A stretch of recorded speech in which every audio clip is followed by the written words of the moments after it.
Dr. Dennis Hensley is the chairman of the Department of Professional Writing at Taylor University. He has a knack for combining biblical truth with a little fiction to share the gospel and captivate readers with the gospel of Jesus Christ.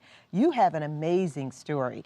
I didn't say this in the introduction, but you served in the United States Army for several years in combat in South Vietnam, and you are the recipient of 6 medals, including a Bronze Star and 5 letters of commendation.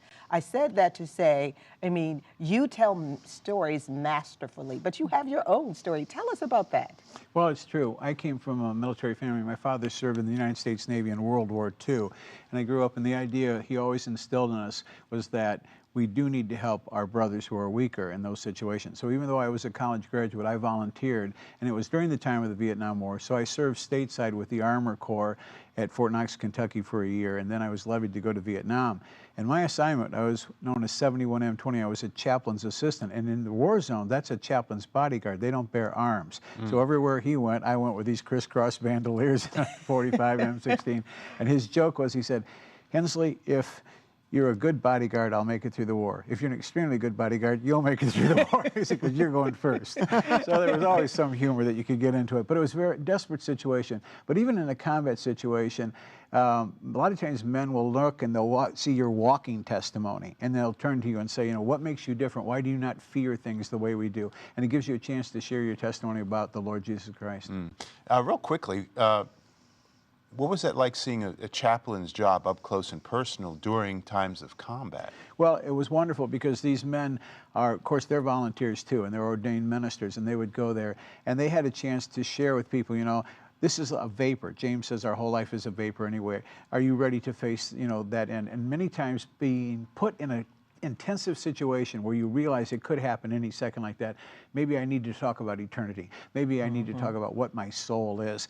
And that way he could witness and I could be there and talk. And sometimes because I was more their age, I was only 22 at the time when I was in the Vietnam War, I would be able to witness to them and they would talk. And I could use simple examples. A guy had an empty canteen and I said, "Here, take mine." He said, "That doesn't seem fair." I said, "I want to talk to you about living water, but first drink this." So there are ways that you can minister, and if you have examples for that, and that was able to do that. So did you go to the service? Did you enlist? Were you born again at that time? Yes.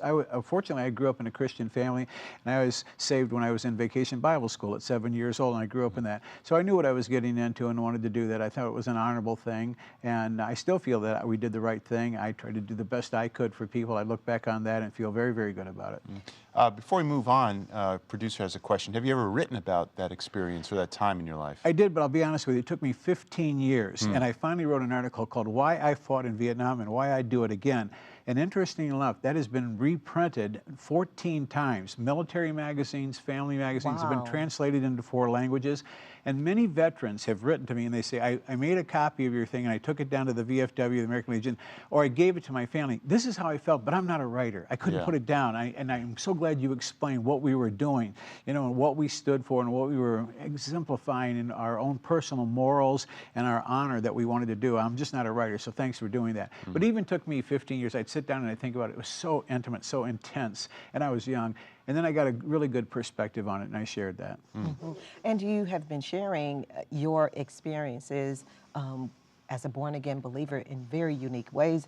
In your next project, you have Finding Success with Your Writing Projects, and you say that it is very important for us to develop something to say and share on the various platforms, whether it's social media and book form. Talk about that, because some people are intimidated by the writing process. Well, there are 2 answers that I have for the kind of question. One is, I was always baffled by a line in the Bible. Jesus said, "You'll even do greater things than I've done." And I thought, how in the world could I ever do greater things than he's done?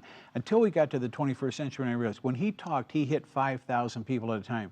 When we go on television, when I write for the social media, when I put out a book, we can reach 5 million people. And I think that's what he was saying. You'll have greater opportunities. Don't mess it up. Use it. So I tell my students of writing, let's do high quality work. Let's take the message of Jesus in the finest way that we can present it, and then use these new technological advances by way of sharing our message, sharing our venues, sharing our experiences on that, So I think what he was trying to tell us is that there will come a time when you could do even greater message. Do it well, and that's what I really try to emphasize. Now, I would imagine this isn't just for people that want to be professional writers or that are students, going through courses in writing or journalism. Really, this applies to our means of communication for everybody. Right, and the reason I called it Finding Success with Your Dream Writing Projects is as I traveled around the country doing workshops at conferences and seminars, I find most people come with an agenda already in mind. They'll say, I'm a pastor and I'd like to put together a lot of my sermons and do a textbook. Or I'm a former missionary and I'd like to tell these stories. Oh, you want to write an autobiography. Someone else will come and say, I've got this great idea for a thrilling story. It's science fiction. Oh, you want to write a novel. So they all come, want us to do a stage play, another one a movie script, another one a poem. They have their writing projects in mind. It's my job to show them how do you accomplish that. How do you write well? How do you organize your thoughts? How do you use good transitions? And all the mechanics, syntax, grammar, punctuation.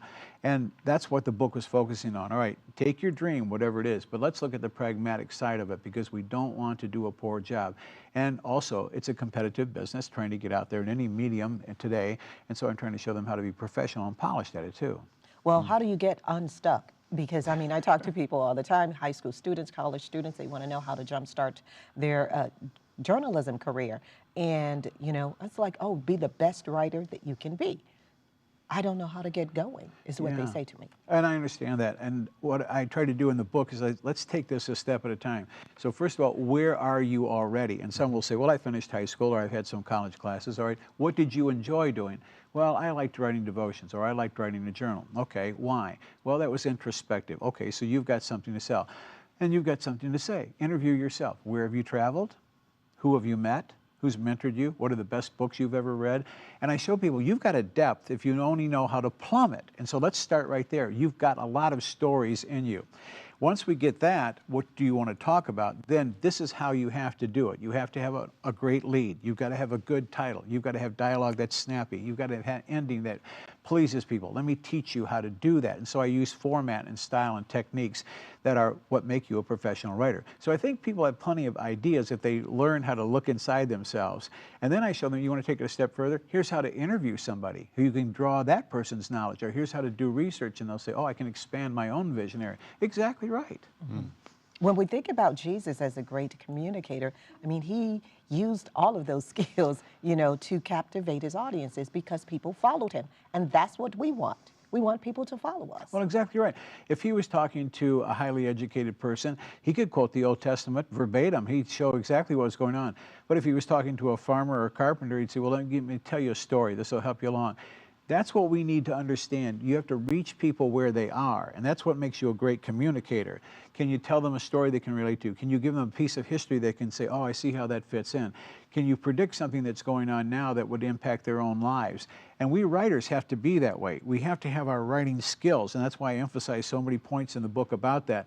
But by the same token, we've got to, who is our audience? And the audience wants take-away value. I want to read something and go away a better person from what I was before I got there. And we owe that to them, quality and content together. Doc, you've mentored many, I mean hundreds, probably thousands of people in the skills of writing. I think in particular pitfalls or common errors that we need to be aware of. Well, a couple of things right today. Sometimes people confuse printing with publishing. They'll say, I typed 300 pages, so I wrote a book. You didn't write a book, you typed 300 pages. Writing a book takes a lot of organization, structure, format, thinking, all these sort of things. And because it's easy to just throw something out on Amazon.com or something they think, they've got it, and then they wonder, why isn't anybody reading this? Why isn't anybody buying it? So the first thing is, yes, you need to discipline yourself. You need to study the craft, and that's why I put a lot of things in the book about that. You need to focus on what the craft of writing is all about and practice and work at it, and then get feedback. I to this day, even though I have a PhD and written many books, I meet every Friday with a group of writers, share yours, I'll share mine, let's talk about it, get that kind of feedback, because iron sharpens iron. The Bible tells us that. So always get that high quality. So the first pitfall is don't think just because you can type that you're a writer, that sort of thing. Yeah, the second thing is understanding that something that might be personal to you may not be an impact on a larger audience. So there are niche markets. If you want to do a blog and you just want certain people you're reaching out to, that's fine. But understand that if you want to get the greater audience, you've got to have the greater message. You know, Dr. Hensley, sometimes my mother will ask me, what do you want for your birthday? And I will say to her, write me a letter. Tell me how you feel about me. We can start anywhere, can't we? You know, Sure. just write to that person or write to the platform that has been given to you so you can have that influence. Exactly, and the fact is that writing is very intimate. It's you're putting yourself on there. But the problem is, it's also when somebody criticizes you, you take it personal. Yes. You got to have that turtle shell hide. You can't be thin-skinned. Well, thank you so much for sharing your insight. It's always a pleasure to talk with you. We learn so much here on The Harvest Show when you show up. To connect with Dr. Hensley, go to dochensley.com or go to harvest-tv.com for a link to his new project. It's called Finding Success with Your Dream Writing Projects. Harvest continues in just a moment.